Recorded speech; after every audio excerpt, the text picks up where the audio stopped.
Bonjour à toutes et à tous, j'espère que vous allez bien et que vous avez passé une excellente semaine. Je suis heureux de voir que vous êtes de plus en plus nombreux à nous suivre chaque semaine. Donc je suis heureux de vous retrouver comme tous les jeudis entre 17 et 18h, heure de diffusion de l'épisode de l'histoire des marques de matériel agricole. Aujourd'hui au sommaire, toujours la marque John Deere avec, au sommaire de cet épisode, les presses, balles rondes, moyenne densité et big baler, ainsi que la suite des tracteurs. Top générique.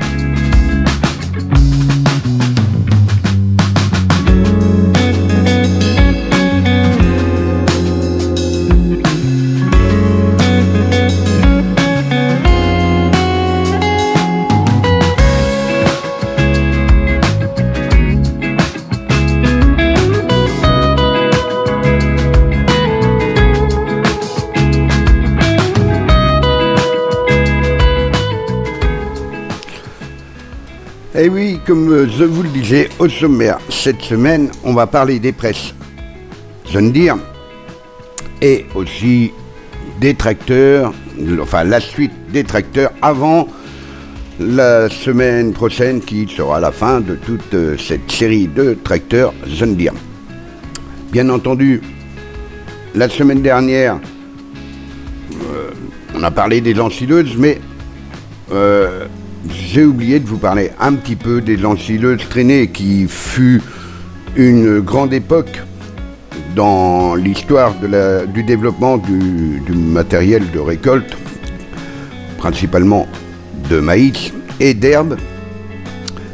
Et bon, beaucoup peuvent le voir encore à l'heure actuelle dans certaines manifestations de matériel ancien ou d'ensilage à l'ancienne, où l'on voit encore quelques ensileuses traîner deux rangs ou porter un rang ou en poste inversé,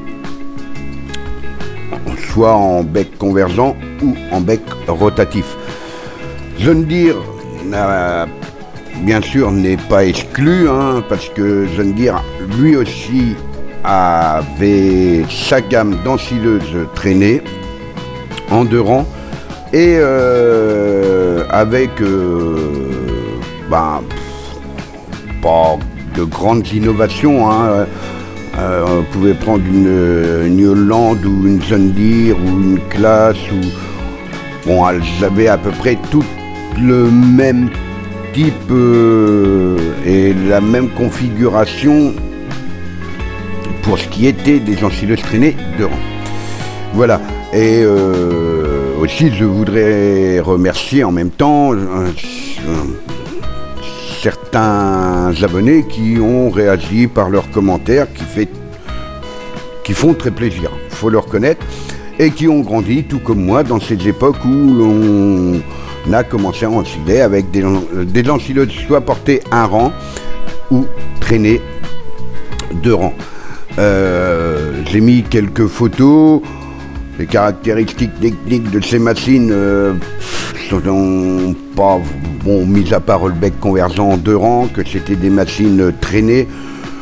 Comme pour les botteleuses, nous étions obligés de déplier la machine manuellement et hydrauliquement pour les dernières versions. Et puis sont arrivées les machines à poste inversé. Moi personnellement, j'en ai jamais conduit. Et j'en ai jamais eu. Pour être franc, vous voyez, je connais pas tout. Enfin, je parle des machines à poste inversé. Enfin, toujours est-il que nous arrivons aux presses à balles de ces John Deere. Les presses à balles John Deere, bien entendu, qui, je pense, ne sont pas les plus développées, les plus vendus, parce que c'est pas ce qu'on voit le plus souvent, c'est pas monnaie courante. En effet, peut-être dans certaines régions où John Deere s'est plus implanté dans la vente de presses à balles carrées, Enfin, je parle des big balers, parce que les moyennes densités, j'en ai connu, et puis j'ai travaillé avec certaines. Mais encore une fois, par chez nous, hein, les marques les plus répandues en Rumbalair, ça va être Claas et John Deere, hein, principalement, avec un peu de Newland. Et en presse moyenne densité à l'époque, c'était plus international, et puis Renault et Claas qui étaient les plus développés, avec quelques John Deere. Par contre, sur le secteur du Rumbalair, c'est vrai que John Deere a pris une grosse part de marché. En effet, John Deere a lancé sa série de Rumbalair comme le 540 qui faisait des diamètres de balles entre 90 et 1m30. La largeur des balles était à peu près de 1m17 pour une largeur de pick-up de 1m41. Comme on peut le voir sur la photo, avec un regroupeur d'andins, parce que bon, les machines commençaient déjà à être un peu plus, on va dire, un peu plus grosses, donc les andins beaucoup plus gros, beaucoup plus larges, et donc il fallait, bien entendu, des regroupeurs d'andins. Moi j'appelle ça regroupeur d'andins, mais bon, d'autres... Après, s'il y a des noms que j'utilise mal, bien entendu, vous pouvez me le rappeler dans vos commentaires. Et moi, j'ai travaillé principalement avec le 550. Le 550 John Deere, qui pour l'époque, rappelons-le, on va dire... dans la fin des années 80, début 90, jusqu'en 95, si je dis pas de bêtises, que le 550 était légion dans nos campagnes, qui n'était autre que la suite du 540, hein. Toujours, par contre, il faisait des balles de diamètre un peu plus conséquentes, qui étaient entre 1 m et 1m80. La largeur du pick-up était de 1m10, la largeur des balles était de 1m17, ce qui ne changeait rien par rapport à l'autre modèle. Et la largeur du pick-up était de 1m41. Bien sûr, John Deere a continué à se développer, et on a pu retrouver de nouveaux modèles qui sont apparus au fil des années. Et comme le 582. Le 582 qui n'est pas un mauvais Rumbalair en soi. J'ai travaillé avec. Voilà, il faisait des balles, des chambres variables qui pouvaient faire des balles entre 0,60 de diamètre et 1m55. La largeur des balles reste à 1m17. Et le pick-up, lui, par contre, passait à 2 mètres. Le poids de ce Rumbalair était quand même de 2 tonnes 320. Pas négligeable quand même.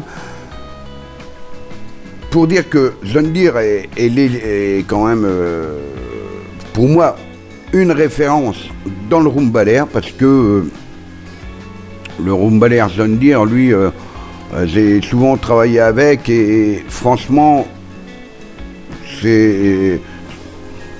Oui, point de vue débit de sentier, je pense que c'est l'un des meilleurs, pourtant je ne suis pas John Deere, encore une fois, je le répète, mais c'est l'un des meilleurs Rumbalair qui puisse y avoir sur le marché. Pour, je n'irais pas acheter une ensileuse John Deere, mais je dirais acheter volontiers, éventuellement, un Rumbalair John Deere. Mais bon, la question n'est pas là, parce que j'en ai pas besoin. Donc, John Deere, par exemple, Il y a eu le 572 qui est sorti entre 2001 et 2011, qui lui faisait des balles de 0,60 de diamètre à 1,30 m. La largeur du pick-up était de 1,81 m et la largeur des balles, elle restait toujours à 1,17 m. Et puis sont apparus les presses enrubaneuses. Alors les presses enrubaneuses, bien entendu, il y en a eu différents modèles, parce que je peux vous dire que en Rumbalair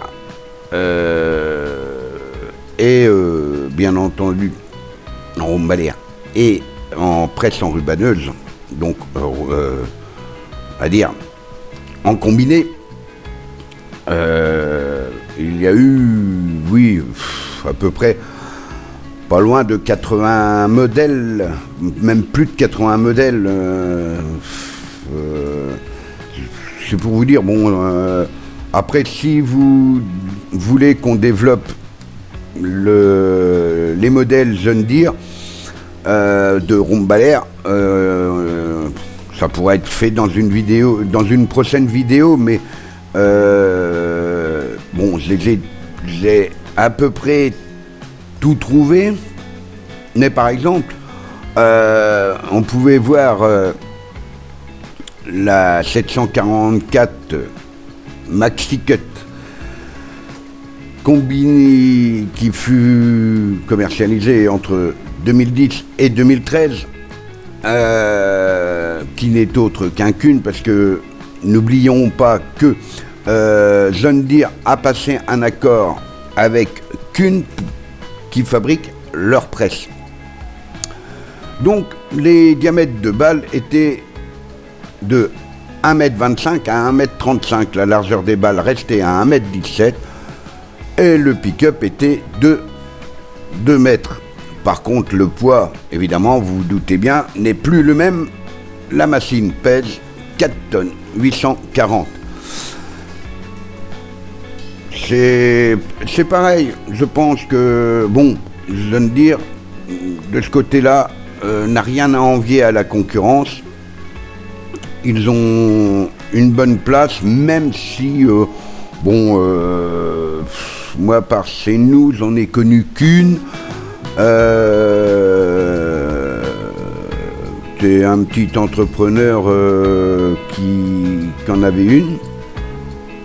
Et ça marchait très bien. Mais bon, voilà. On va plus voir des classes, par exemple, ou encore... Bon, c'est principalement les entrepreneurs qui vont en avoir, hein, bien entendu, parce que vu le prix de la machine, vous vous doutez bien qu'une exploitation va pouvoir se permettre éventuellement d'avoir un Rumbalair et une enrubaneuse portée ou traînée, mais un combi... ouais, hein, faudra avoir une belle exploitation. Donc, les derniers modèles de Rumbalair, parce que bon, j'ai travaillé avec pas mal de modèles, hein, faut reconnaître, faut que je reconnaisse ce qui est, et pas mal de modèles John Deere. Le modèle John Deere que moi j'ai particulièrement apprécié, c'est un modèle, j'essaye de retrouver dans mes notes le modèle de John Deere. Attendez, je suis en train de chercher. Voilà, j'ai retrouvé. C'est le John Deere 990 Premium. Alors, le 990 Premium, pour moi, enfin, voilà. J'ai eu la chance de pouvoir travailler avec ce type de Rumbalair-là et d'en posséder un. Le diamètre des balles était entre 0,60 et 1,85 m. La largeur des balles passait à 1,21 m. Le pick-up était de 2,20 m, le poids 4,5 tonnes. Pour un Rumbaler, 4,5 tonnes. Mais alors ce Rumbaler, franchement, c'est le top du... Enfin, c'est le top du top. Je crois que c'est le meilleur Rumbaler que j'ai pu avoir entre les mains. Pour la bonne et simple raison, c'est que il ne comporte pas de porte. Alors donc, il y a moins de perte de temps pour l'ouverture et la fermeture des portes.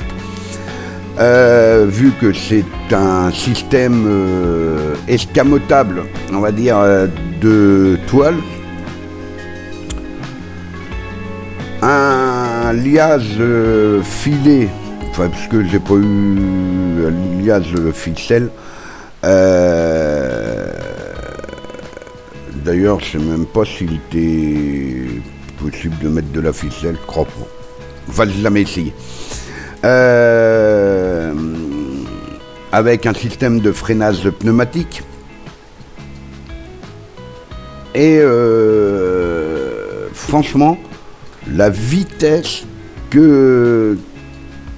à laquelle il effectuait les balles et le liage était phénoménal, franchement phénoménal, parce que j'ai pressé plus d'une fois à côté de d'autres Rumbalers, d'autres marques dans les mêmes années. Et franchement, j'étais largement devant. Hein, en commençant un andin, ça m'amusait un petit peu, mais de m'arrêter, puis d'attendre que l'autre commence son andin et puis partir. Et ben, je finissais l'andin avant, parce que le liage était plus rapide, et puis, point de vue vitesse d'avancement, nettement aussi. Enfin, voilà, toujours est-il que c'était une petite anecdote. Et je pense que c'est le top de ces John Deere, le 990. Alors, bien entendu, on va pas, je vous l'ai dit, si vous voulez qu'on développe les Rumbalers John Deere, n'hésitez pas à le dire en commentaire, et puis on verra comment on pourra procéder lors d'une prochaine et ultérieure vidéo. On va passer au niveau des presses à balles, on va dire cubiques, hein, cubiques ou carrés ou big baller ou moyenne densité de ces John Deere. Parce que vous vous doutez bien que John Deere n'a pas fait que des presses à balles rondes, hein. Si? Non. Enfin, disons que John Deere a des presses à balles carrées, mais qui ont été principalement des presses fabriquées par Kuhn. Hein, comme je vous l'ai dit, John Deere a passé un accord avec Kuhn pour la fabrication de leurs presses. Alors John Deere, bon, on va prendre par exemple la 690 qui est une belle presse, hein, et qui en hauteur de balle était de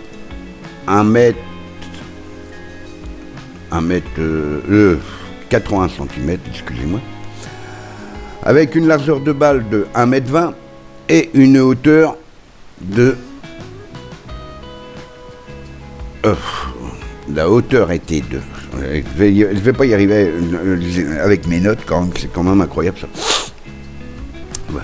Pardon.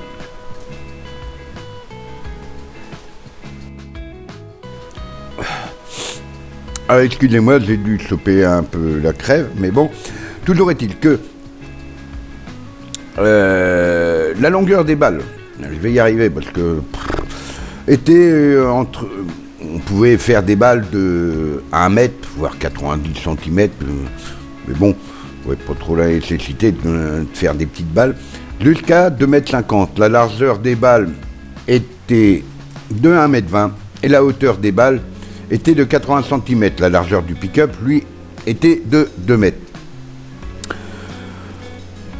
C'est, encore une fois, bon, là, je vais pas vous dire, j'ai jamais pressé avec du Big John Deere. Ni qu'une d'ailleurs, hein. Parce que ça s'est trouvé comme ça, et puis bon, la marque de référence pour moi c'était Eston et Class, hein. Je veux dire, bon, Kuhn, bon, je veux pas aller dire que Kuhn fait des mauvaises presses, mais bon, voilà, c'est peut-être la couleur qui faisait que je n'aimais pas, je n'en sais rien. Mais toujours est-il que John Deere aussi a développé une cinquantaine de presses à balle carrée, hein, en haute pression, hein, ou enfin haute densité ou moyenne densité. Et on a pu voir aussi des presses comme la 339 qui fut développée entre 1996 et 1999, mais John Deere est l'une des marques qui continue à commercialiser des presses moyenne densité, comme par exemple la 348 qui elle est toujours fabriquée et qui peut faire des balles d'une longueur de 31 cm à 1,27 m. La largeur des balles est de 46 cm. Et donc, on peut retrouver, bien entendu, et la hauteur des balles, elle, est de 36 cm. Et bien sûr, c'est une presse qui existe encore, hein, parce que, comme je vous l'ai dit, hein, elle est encore commercialisée. Et son pick-up fait 1,90 m. La largeur de transport de cette presse est de 2,70 m. Comme quoi, bon, l'encombrement est, on va dire, minime. Bien sûr, j'ai eu l'occasion de presser avec de la moyenne, un petit peu, avec de la moyenne densité. Vraiment très peu. Je crois que, enfin, oui, c'était juste pour essayer la presse. Une bonne presse. Franchement, une très bonne presse. Bon, vous allez me dire, une presse moyenne densité ou une autre, quelle est la différence ? La différence, c'est que ça dépend du système d'alimentation, si c'est des fourches. Mais comme là, avec un système de vis, comme l'était par exemple la B440 d'International, je peux vous dire que c'est des presses qui avalent. Et donc, pour en revenir, encore une fois, si vous voulez qu'on développe les presses cubiques, haute et moyenne densité de ces John Deere, on pourra le faire lors d'une future vidéo ultérieurement, bien entendu. Donc John Deere, encore une fois, reste une marque relativement complète dans le matériel de récolte, et nous verrons ça la semaine prochaine avec les moissonneuses-batteuses. Bien entendu, encore une fois, on pourra faire une vidéo ultérieure pour toutes les références de moissonneuses-batteuses. John Deere est l'un des leaders mondiaux avec le rachat de beaucoup de sociétés, et ça on verra ça la semaine prochaine pour conclure l'histoire de John Deere, parce que ils ont passé des accords avec beaucoup de fabricants, hein, tels que Kuhn pour En 2011, je crois que c'est en 2011 qu'ils ont passé l'accord avec Kuhn pour fabriquer les presses aux couleurs John Deere.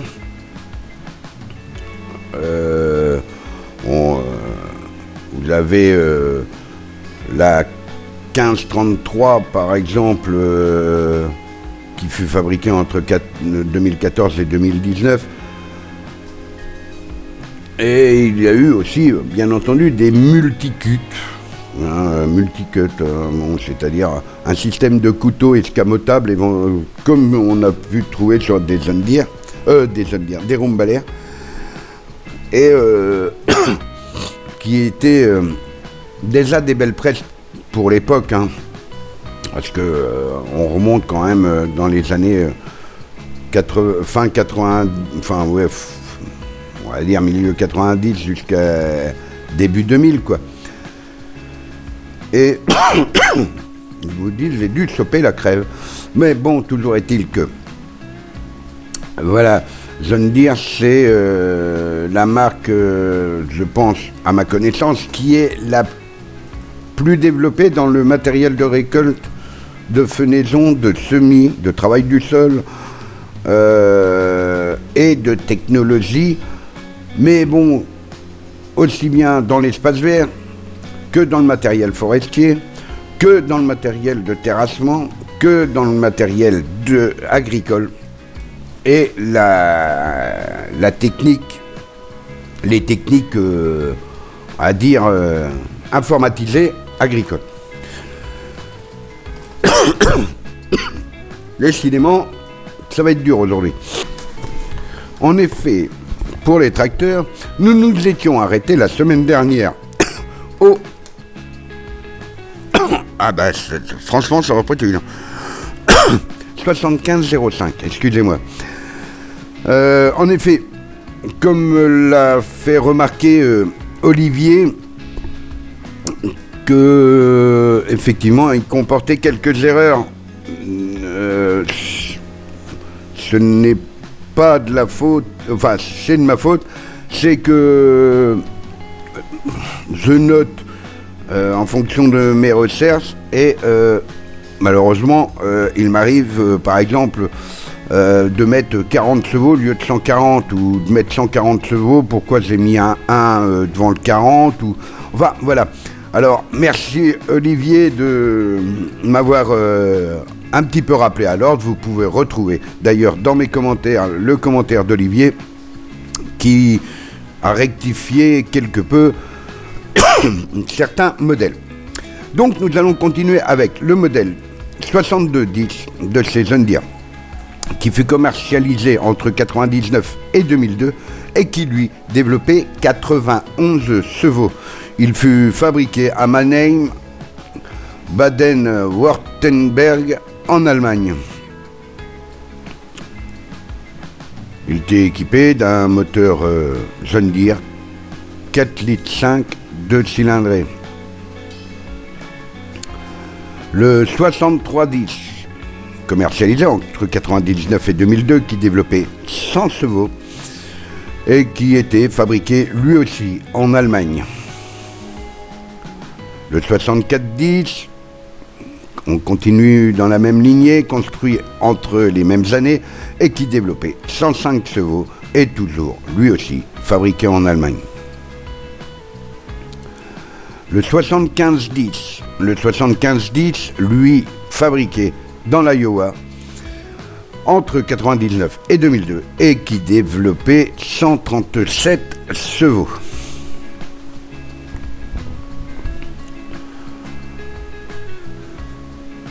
Le 8110, série 8000, qui développait 186 chevaux, toujours construit entre les mêmes années, mais à Waterloo, dans l'Iowa. Il fut décliné aussi en version chenille, sous le modèle 8110T. Le 8210, lui aussi, fabriqué dans les mêmes années, qui développait 208 chevaux et fabriqué dans l'Iowa. bien entendu, il fut aussi décliné sous la variante Sunny avec le 8210T. Le 8310, lui, toujours dans les mêmes années, mais qui développait 230 chevaux, toujours construit aux USA, et bien entendu décliné sous la version 8310T pour la Sony. Et le 8410. Le 8410 qui lui développait 265 chevaux, toujours entre les mêmes années 99 et 2002, est fabriqué dans l'Iowa. Bien entendu, comme pour les précédents modèles, il fut décliné en version Sony avec le 8410T.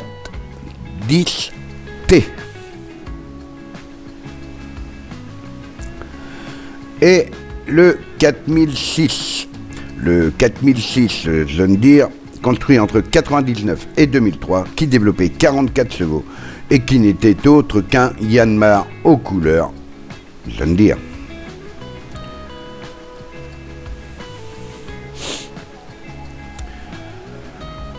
Le 9300T, lui, développait 388 chevaux entre 2000 et 2001. Il fut fabriqué à Waterloo dans l'Iowa. Et il y avait aussi la version à roues qui était le 9300. Le 9400 développé 431 chevaux entre 2000 et 2001. Et bien entendu, le modèle présenté là est le 9400T, mais il fut aussi en 9400 pour le tracteur à 4 roues égales. Le 5310 second modèle n'est autre qu'un Carraro aux couleurs John Deere qui développait 54 chevaux entre 2000 et 2002.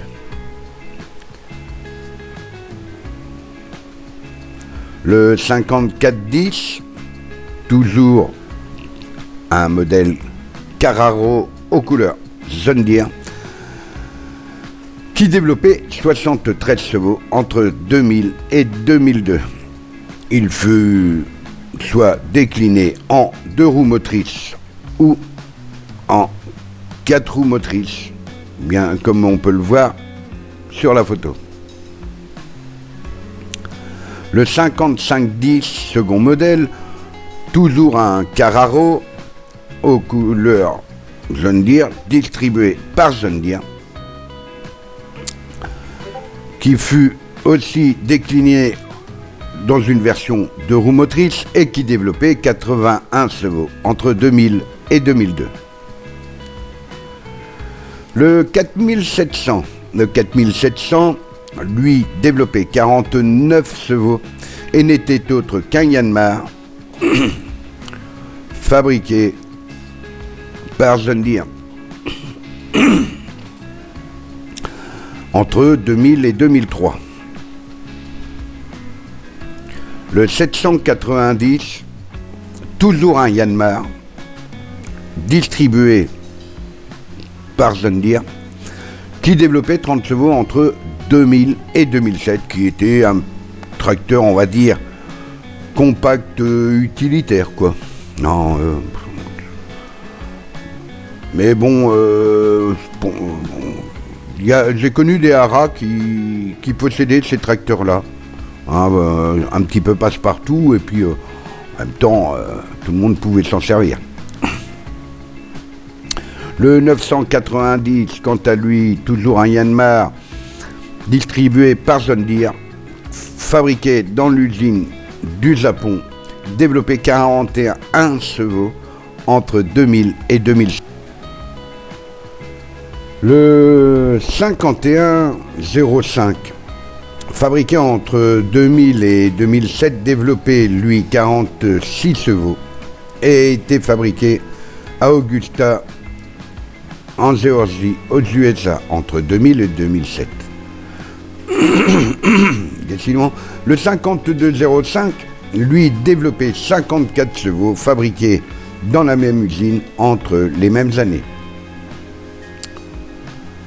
Le 5605, fabriqué entre 2000 et 2010, développé 67 chevaux.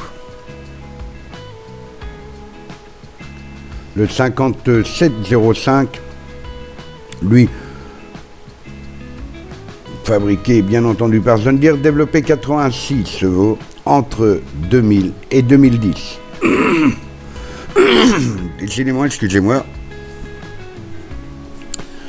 Le 6520, développé lui entre 2001 et 2006, 116 chevaux, et été fabriqué à Mannheim, Baden-Württemberg, en Allemagne. Le 6520 Premium, quant à lui, développé 112 chevaux entre 2001 et 2006. Décidément. Le 6620 Premium, développé 127 chevaux entre 2001 et 2006. Et toujours dans la série Premium, le 6820 qui développait 137 chevaux, toujours entre les mêmes années.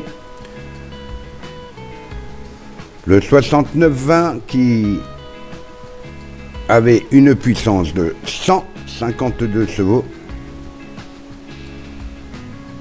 Le 6920S, lui, développé 162 chevaux entre 2001 et 2006. Il disposait du moteur 6 litres 8 John Deere. Le 5715 qui était un petit tracteur, hein, on va dire. Enfin, un petit tracteur. Oui, maintenant c'est devenu un petit tracteur, quand on voit les puissances à l'heure actuelle. Le 5715, lui, entre 2001 et 2011, fabriqué, développé 90 chevaux. Le 4210, qui n'était autre qu'un Yanmar aux couleurs John Deere, fabriqué en Géorgie, entre 2002 et 2004 et qui développait 27 chevaux. Le 4310, toujours un Yanmar, développé entre 29 et 31 chevaux, entre 2002 et 2004. Le 4410 qui développait 34 chevaux entre 2002 et 2004, fabriqué bien entendu dans les usines John Deere avec un moteur Yanmar.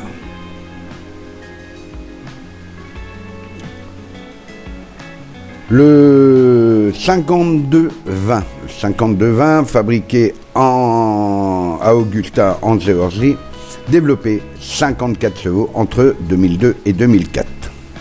Le 5320, lui, développé 65 chevaux. Le 5420, développé 82 chevaux. Et le 5520, lui, développé 90 chevaux. Et on peut voir derrière une moissonneuse John Deere. Nous en parlerons plus tard. Pardon.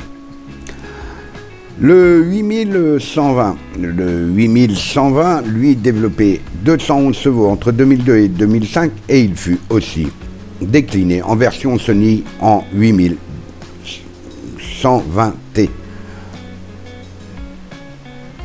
Le 8220, lui, développé 236 chevaux entre 2002 et 2005, fabriqué dans l'Iowa, et il fut décliné en version Sony avec, bien entendu, le 8220T. Le 8320, développé 267 chevaux, et décliné sous la version T pour le tracteur à Sony entre 2002 et 2005.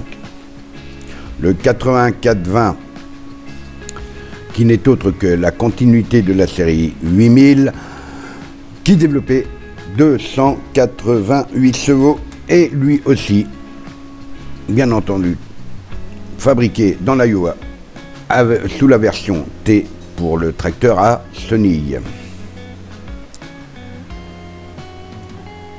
Le 85-20, lui, bien entendu, développé, mais non, pas l'enveloppe. Non, il développait, c'est le moteur qui développe. 309 chevaux.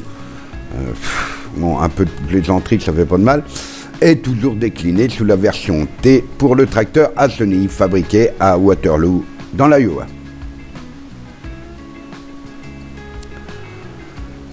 Et après le 85-20, nous passons au 41-10. Le 41-10, fabriqué par Yanmar, distribué par John Deere, qui développait 20 chevaux entre 2002 et 2006. Le 64-20 développe 112 chevaux entre 2002 et 2006 et il est fabriqué en Allemagne.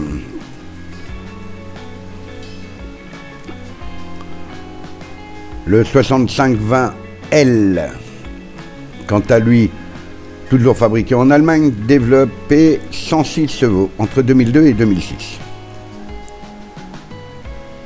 Le 61-20, lui, développé 81 chevaux entre 2002 et 2007, toujours fabriqué en Allemagne.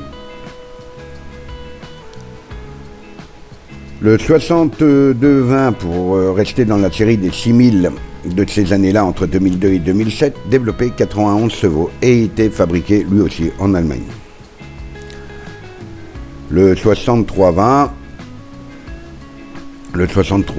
développé 101 chevaux et est toujours, bien entendu, fabriqué dans l'usine allemande de Mannheim.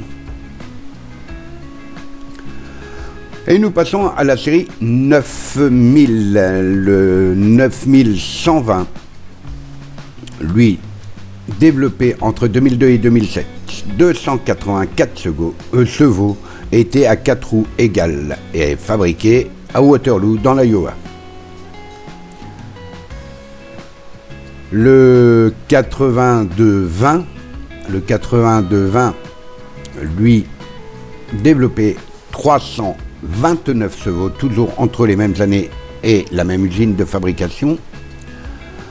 Le 83-20, qui fut aussi décliné en version T pour le tracteur à chenilles et qui développait 380 chevaux entre 2002 et 2007. Le 84-20, lui, développé 431 chevaux entre 2002 et 2007 et fut décliné aussi en version chenille avec le 84-20T.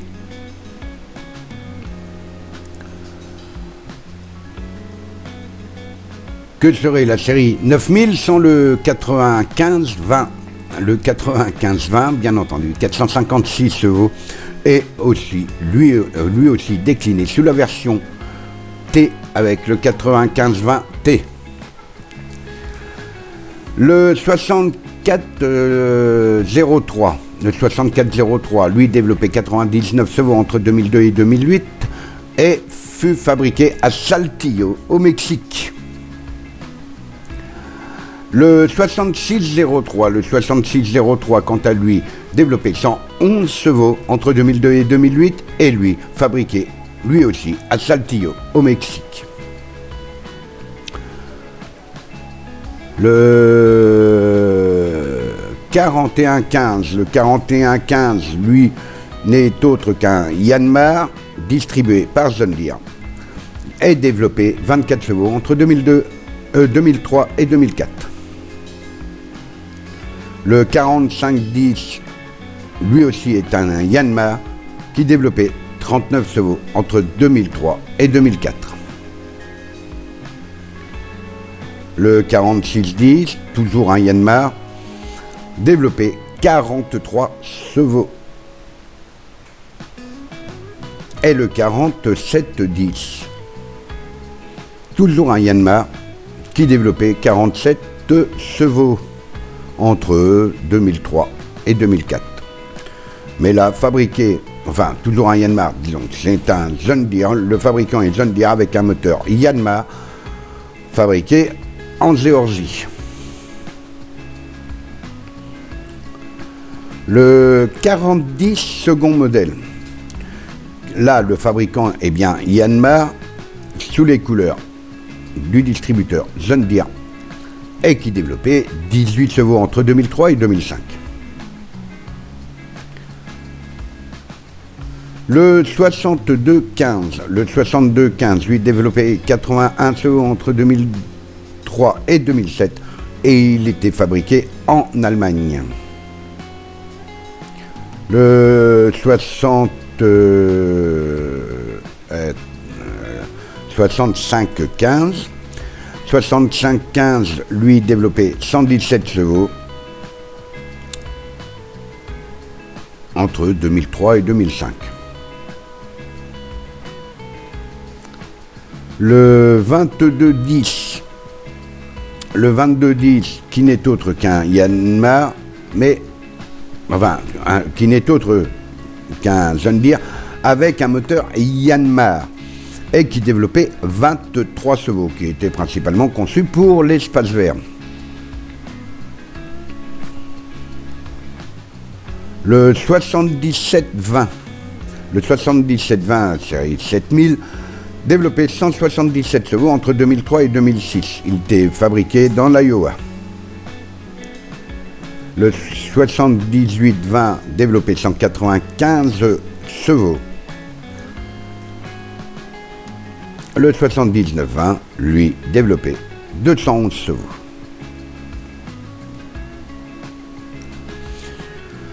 Et on repasse dans la série 6000 avec le 6215 second modèle. Quelle différence y a-t-il entre les deux? Je vous laisse deviner. Il développait 95 chevaux entre 2003 et 2005. Ce 6215 second modèle. Le 6415, lui, 95 chevaux, fabriqué en Allemagne entre 2003 et 2007. Le 6615, toujours entre les mêmes années, développé 106 chevaux, toujours fabriqué en Allemagne. Le 6715, toujours lui fabriqué en Allemagne et qui développait 118 chevaux. Et nous repassons à la série 7000. Le 7220, fabriqué entre 2003 et 2007, qui développait 112 chevaux et fabriqué dans l'Iowa et aussi décliné en 2 ou 4 roues motrices. Le 7320, 127 chevaux, fabriqué dans l'Iowa entre 2003 et 2007. Le 7420, développé 137 chevaux. Quant au 7520, second modèle, développé 152 chevaux, et toujours fabriqué à Waterloo dans l'Iowa entre 2003 et 2007. Passons à la série 5000, le 5103. Le 5103, lui, fabriqué en Inde à Pune, Maharashtra, oh là, ils ont des noms, qui développait 51 chevaux entre 2003 et 2008. Le 5203, toujours fabriqué en Inde et qui développait 57 chevaux. Le 5215, lui fabriqué par Carraro et qui développait 57 chevaux entre 2003 et 2008.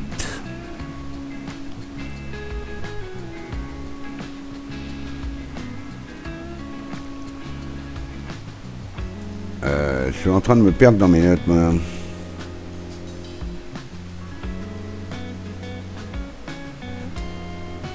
Ils étaient arrêtés au 52-15. Le 5303, on va y arriver, je pense. Fabriqué en Inde, développé 65 chevaux entre 2003 et 2008. Le 5315, toujours fabricant Carraro, distributeur John Deere, développé 67 chevaux entre 2003 et 2008. Le 5315, je crois que je viens de le dire, développé 67 chevaux, oui, non mais, oh là là là là là,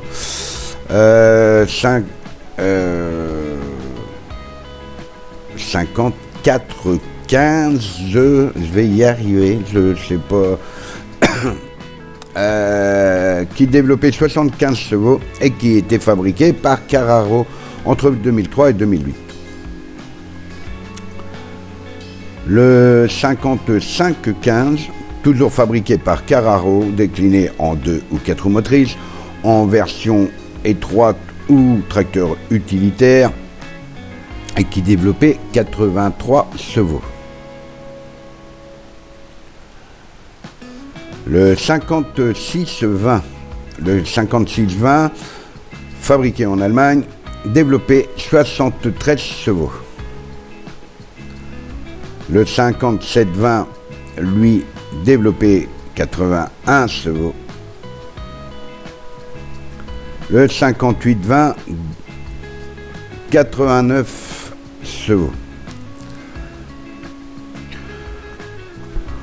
Le 5103, développé 51 chevaux entre 2003 et 2008, fabriqué en Inde. Le 5203, 57 chevaux, toujours fabriqué en Inde. Le 5215, lui, fabriqué par Carraro, qui développait 57 chevaux entre 2003 et 2008. Le 5303, toujours fabriqué en Inde par John Deere, développé 65 chevaux.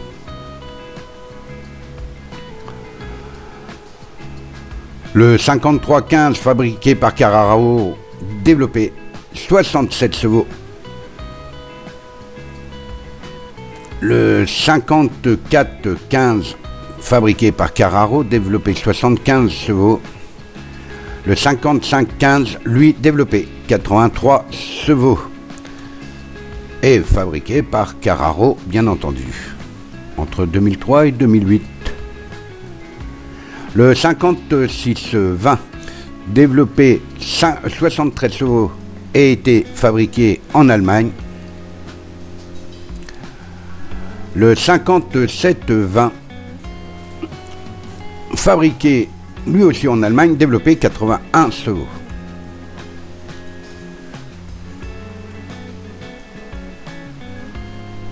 Le 5820, développé 89 chevaux, toujours fabriqué en Allemagne. Le 5103E, fabriqué en Inde. Le 5203S, lui aussi fabriqué en Inde, développé 51 chevaux. Le 7720 second modèle, développé 157 chevaux entre 2004 et 2007, fabriqué dans l'Iowa. Le 7820 second modèle, développé 174 chevaux. Le 7920 second modèle, développé quant à lui 191 chevaux. Le 9620, qui fut bien entendu décliné en version T pour la version chenille, développé 507 chevaux entre 2004 et 2007.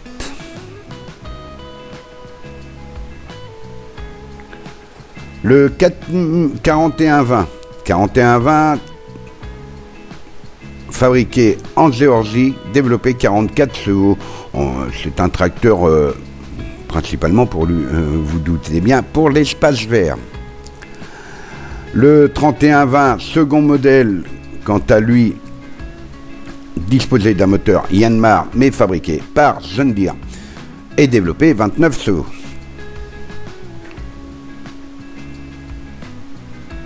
Le 52-25. Le 52-25, fabriqué en Géorgie, développé 57 chevaux entre 2005 et 2008.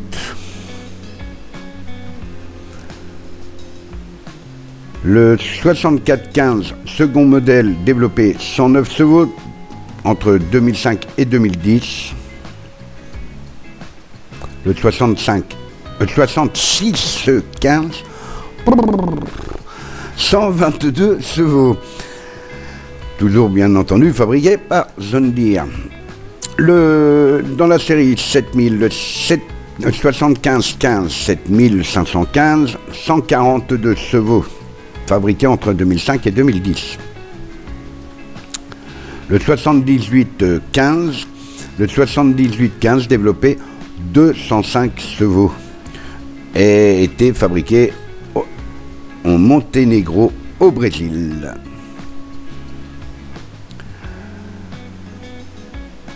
Le 3320, fabriqué entre 2005 et 2013, n'est autre qu'un John Deere avec un moteur Yanmar, bien sûr, utilisé comme tracteur tondeuse, principalement, hein, quand même. Parce que mettre une charrue de 5 corps derrière, peut-être qu'il le ferait, hein, en poussant bien. Allez, avec ses 32 chevaux, ouais, ça le ferait, hein. Ouais, en miniature.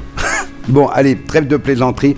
Après ce 33-20, le 35-20, toujours fabricant John Deere, fabriqué en Géorgie, avec un moteur Yanmar de 38 chevaux. Le 37-20, moteur Yanmar, fabricant John Deere et qui développait 45 chevaux. Et nous passons au 4320, second modèle qui développait 49 chevaux et fabriqué en Géorgie. Mais lui qui dispose bien entendu d'un moteur John Deere. Le 4520, lui fabriqué en Géorgie, développé 54 chevaux. Le 4720, développé 59 chevaux, toujours fabriqué en Géorgie. Le 3203, un petit utilitaire John Deere qui développait 32 chevaux entre 2006 et 2008.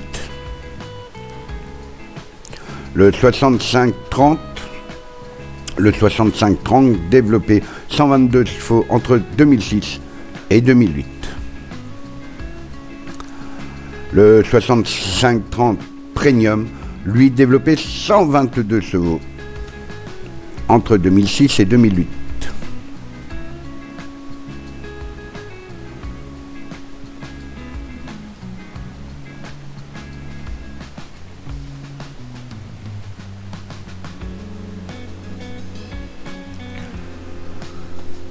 Excusez-moi pour ce petit intermède, mais bon, je reprends mes fiches, c'est pas toujours évident. Donc, dans la série 8000, le 8130, lui, développé 228 chevaux, décliné en 2 ou 4 roues motrices, et qui était fabriqué dans l'Iowa entre 2006 et 2009. Le 8230, décliné en version T, lui aussi, développé 248 chevaux. Le 8330, décliné en version T, pareil que son frère, est développé 279 chevaux. Le 8430, second modèle, décliné lui aussi en version T, développé 309 chevaux. Et le 8530,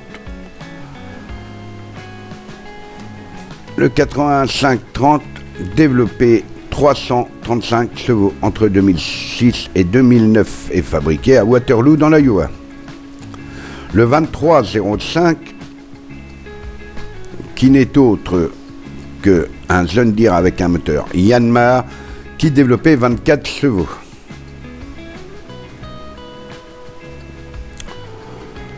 Le 6630 et le 6630 Premium.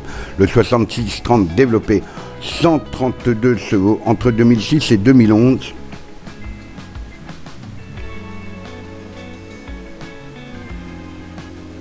Pareil pour le Premium, mais qui était une série un peu plus, on va dire, aboutie. Si on, peut-être, quoique. Ah. Bon, allez, on va dire ça. Donc le 6630 Premium, développé 132 chevaux entre 2006 et 2011. Le 6830 développé 142 chevaux et fut aussi en version Premium. Le 6930 157 chevaux est décliné lui aussi en version Premium. Le 2320 n'est autre qu'un John Deere avec un moteur Yanmar, toujours pour les petits tracteurs, Yanmar est toujours présent, qui développait 24 chevaux entre 2006 et 2012. Le 2520 second modèle, idem, fabricant John Deere, mais avec un moteur Yanmar, qui développait 26 chevaux. Le 5403 développé 75 chevaux et était fabriqué en Inde par John Deere entre 2007 et 2008. Le 5603, lui, développé 100 chevaux et était fabriqué en Géorgie, aux USA, entre 2007 et 2008. Le 5625, fabriqué toujours entre 2007 et 2008, développé 100 chevaux et était fabriqué aux États-Unis, en Géorgie. Le 7715, développé 185 chevaux entre 2007 et 2010 et était fabriqué au Brésil, Monténégro. Le 5104, développé 46 chevaux et était fabriqué en Inde entre 2007 et 2011.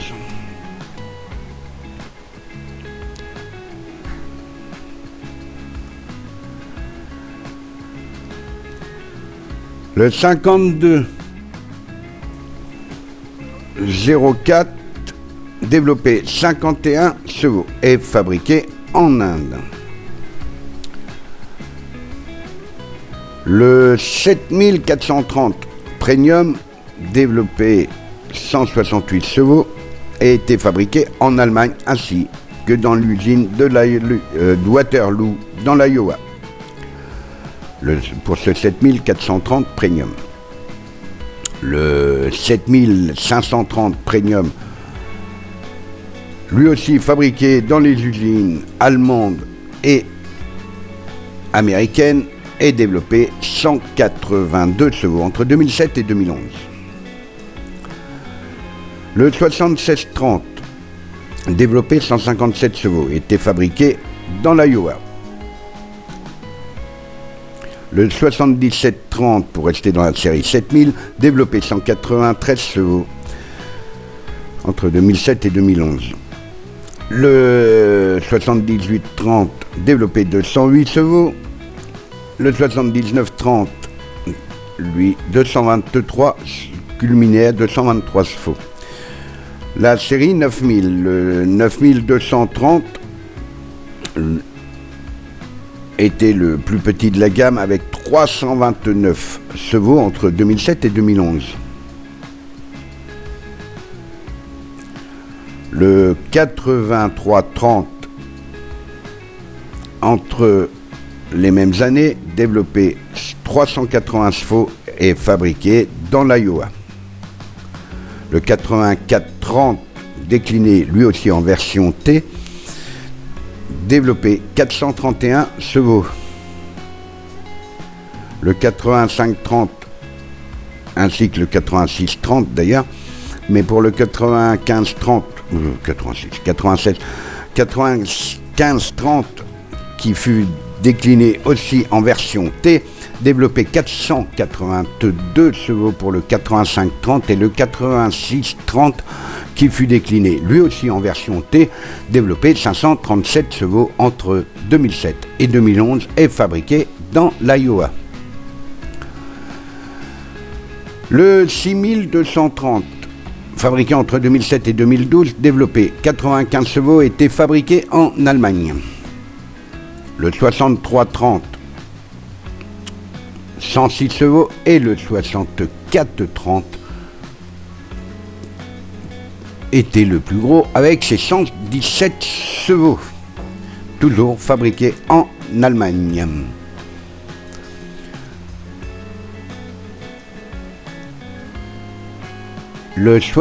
Dans la série 7000, le 7130, développé 127 chevaux, fabriqué en Allemagne. Le 7230, 137 chevaux. Et le 7330, développé 152 chevaux, toujours fabriqués en Allemagne et aussi dans les usines de l'Iowa Waterloo, entre 2017 et 2017. Une belle longévité pour ces tracteurs quand même. Donc on passe à la série 30. Alors le 3005, 27 chevaux, toujours fabricant John Deere, mais avec un moteur Yanmar. Le 3032 E. 32 E. Bon, bref. Toujours un John Deere fabriqué en Géorgie à Groverton.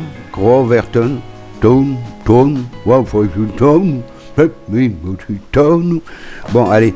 Avec un moteur Yanmar qui développait 31 chevaux.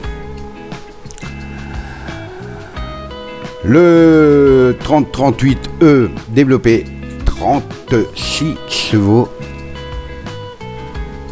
Le 5045E, lui, fabriqué en Inde en 2 ou 4 roues motrices par John Deere, développé 46 chevaux. Le 5055E, lui, toujours fabriqué en Inde, développé 56 chevaux. Le 65E, enfin 5065E, fabriqué toujours en Inde, développé 66 chevaux entre 2008 et 2012, je crois. J'ai oublié de le noter. C'est pas bien grave. Hein, vous ne voudrez pas. Le 5075, toujours fabriqué en Inde, développé 76 chevaux.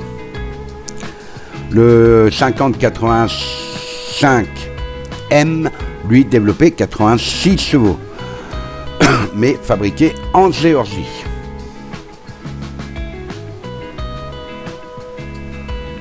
Et il y a eu le 5075M qui fut fabriqué lui aussi en Géorgie et qui développait 76 chevaux. Le 6110D, lui, développé 107 chevaux, fabriqué au Mexique. Le 6125, 127 chevaux, est fabriqué lui aussi au Mexique. Le 20A, qui n'est autre qu'un Goldoni, hein, avec un moteur Lombardini, L distributeur et John Deere. Il est principalement fait pour les exploitations versées et viticole. Il développait 21 chevaux entre 2008 et 2011.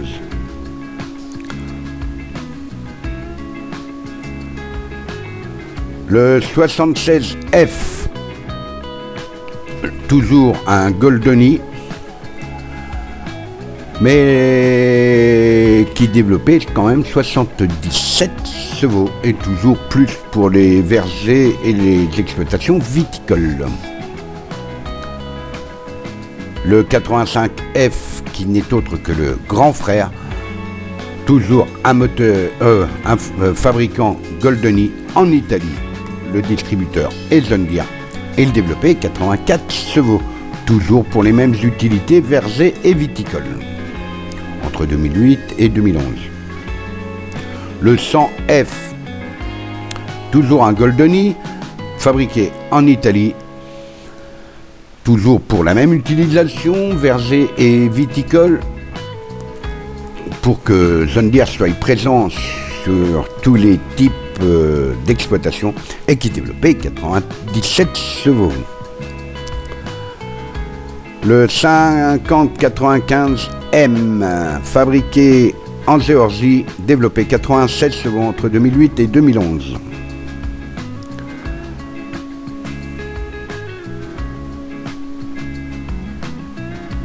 Le 5105, 106 chevaux, fabriqué en Géorgie.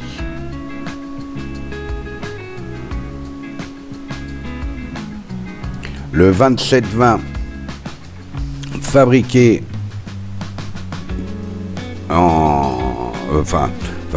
par John Deere, mais avec un moteur Yanmar, développé 31 chevaux entre 2008 et 2012. Le 5065M, développé 66 chevaux, fabriqué en Géorgie. Le 5083E, développé 84 chevaux, fabriqué lui aussi en Géorgie. Le 5093E, fabriqué en Géorgie, développé 94 chevaux entre 2008 et 2012. Le 5101F, fabriqué en Géorgie, développé 102 chevaux. Le 5101E, développé 102 chevaux, fabriqué en Géorgie. Le 6100D, développé 99 chevaux, fabriqué au Mexique, à Saltillo. Le 4005, lui, fabriqué par John Deere, mais avec un moteur Yanmar, développé 38 chevaux. Alors, le 4105, lui aussi fabriqué par John Deere, mais avec un moteur Yanmar, développé 42 chevaux. Le 5045D, fabriqué en Inde, développé 46 chevaux entre 2008 et 2014.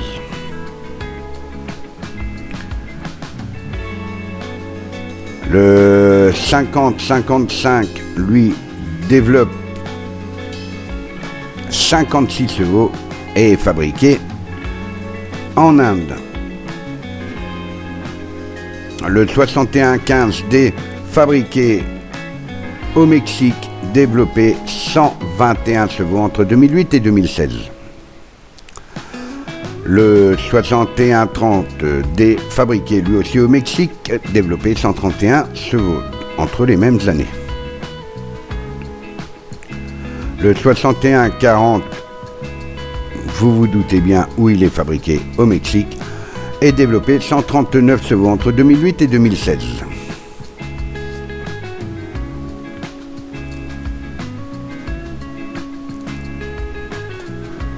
Dans la série des 50, le 5038D, développé 39 chevaux et été fabriqué pour le marché de l'Inde et fabriqué en Inde en 2009. Le 5090R, fabriqué en Allemagne, développé 91 chevaux,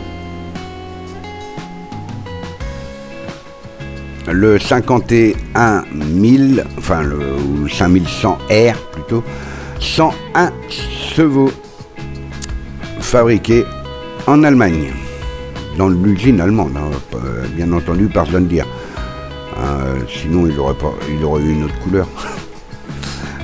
Donc pour ce 5100R,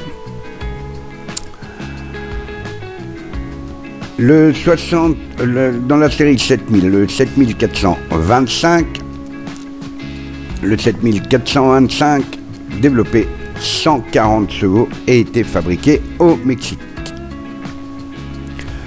Le 7525, quant à lui, avait une puissance de 157 chevaux et il était fabriqué au Mexique, lui aussi. Le 8225R, c'est-à-dire la série 8000R, non, je plaisante, développe pour le plus petit 228 chevaux et fabriqué dans l'usine de Waterloo dans l'Iowa. Le 8245R, fabriqué toujours dans l'Iowa, développe entre 2009 et 2010 248 chevaux. Le 8270R, développé 274 chevaux entre 2009 et 2010 et fabriqué dans l'Iowa.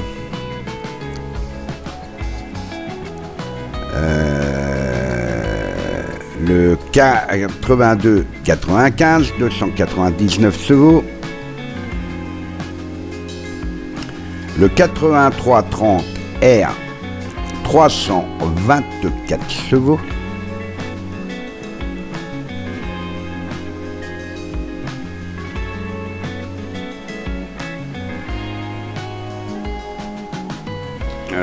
J'ai dû faire une erreur.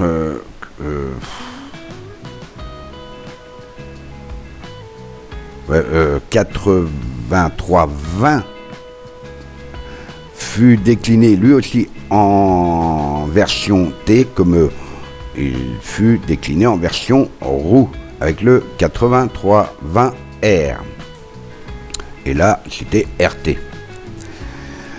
Le 8345 version R ou version RT, développé 350 chevaux.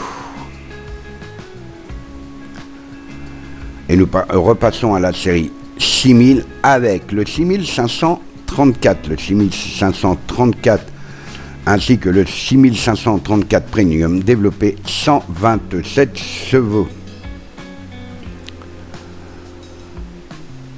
Le 5070, le 5070M, développé 71 chevaux entre 2009 et 2013. Le 5080G, comme Gérard, fabriqué par Agritalia à Rovigo en Italie, qui est plus un tracteur verger et viticole, mais qui développait 81 chevaux entre 2009 et 2013. Le 5080M, 81 chevaux.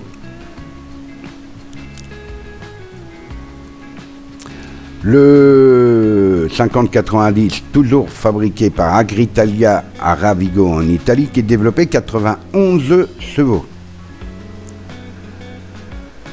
Et le 5090M qui développe lui aussi 91 chevaux, pareil que l'autre, sauf que c'est le M. Le 51, enfin le 5100GF, lui développé 101 chevaux, principalement pour les vergers et les exploitations viticoles, bien entendu fabriqué par Agritalia en Italie. Le 5100M, pareil que le GF, et le 5080R. Le 5080R développé 81 chevaux et était fabriqué en Allemagne. Pour ce petit 5080R. Et nous continuerons la semaine prochaine avec la suite des tracteurs, des moissonneuses et de... Bon, t'occupe pas du chapeau de la gamine, pousse la voiture. Non, bon, allez, trêve de plaisanterie. Nous parlerons des moissonneuses la semaine prochaine. Et aussi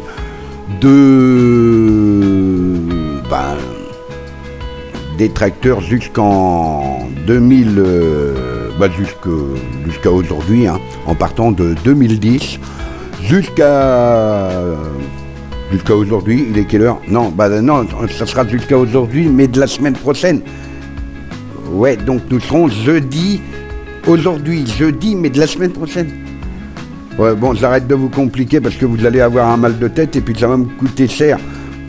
Surtout que je suis pas monétisé, donc ça risque de me coûter cher en Esferelgan, Doliprane et tout ce qui s'ensuit. Nurofen ou je ne sais quoi. Bon, donc, toujours est-il que je vous souhaite une bonne semaine. Portez-vous bien et je vous retrouve jeudi prochain pour la suite et quasiment la fin de notre saga John Deere qui aura duré tout le mois de février. Comme quoi, John Deere, waouh, sacrée marque quand même. Hein. Même moi, je suis un peu surpris parce que je m'imaginais pas qu'il y en avait autant quand même. Là, franchement, ouais. Alors, comme je vous l'ai dit, n'hésitez pas à vous abonner si vous n'êtes pas abonné. Si vous êtes abonné, merci de nous avoir rejoints. Et aussi, vous me dites si vous voulez qu'on fasse des épisodes spéciaux pour les rumbalères et les big balères, voire le matériel forestier et le matériel TP. Et là, on risque d'y passer encore beaucoup, très beaucoup de temps. Ouais, non, c'est vous qui voyez. Hein. Il y en a qui ont essayé. Hein. Mais mais c'est vous qui voyez. Hein. Bon, allez, encore une fois, trêve de plaisanterie parce que mes vannes sont tellement vaseuses que j'aurais dû vous prévenir de mettre des bottes. On s'enlise. Allez, sur ce, je vous laisse, je vous souhaite une bonne semaine et je vous retrouve jeudi prochain à la même heure, au même endroit, comme disait Patrick Bruel.